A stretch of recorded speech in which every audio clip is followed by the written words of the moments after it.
At 7 o'clock, we got Fordham, who's 6-5, driving to Bowling Green, who's 7-6. Bowling Green favored by 16.5 points on ESPN Plus. Connor Bazelak went 168 at 278 last year, threw for 1,935 yards, 12 touchdowns, 7 interceptions. By the way, sorry if my voice is a little bit raspy. I'm coming off a cold.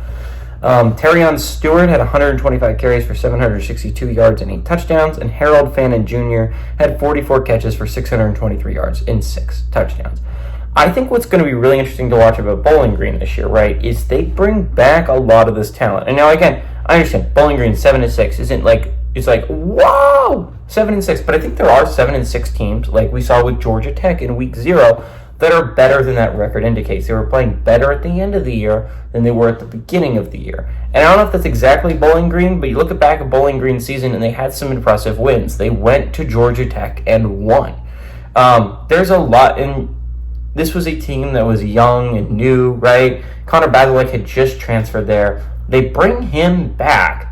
And I think it's going to be really interesting to see. This is a wide open MAC this year, right? Normally you would be like, okay, Toledo, Ohio, maybe Miami, Ohio, you throw up there, right? The teams to compete for a MAC title. But all of those teams, I believe maybe Miami, Ohio, that's not the case.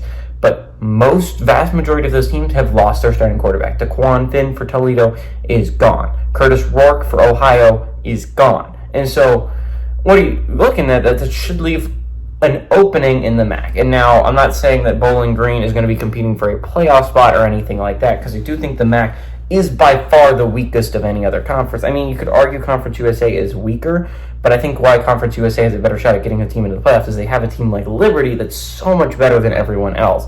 And the chances of them running the table and winning most of their games are very, very high.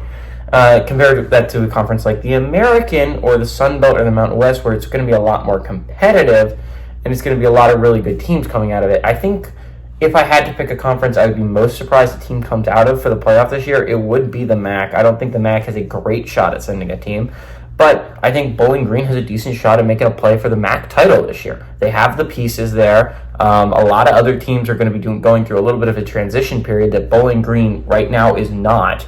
Bazelak and Stewart were getting really good at the end of last year. They bring all those pieces back. They lose Fannin Jr., but I do think they have the receiving pieces there to actually make some noise. Again, I think this could be a Bowling Green to watch out for in the MAC. Give me Bowling Green to win and cover at home.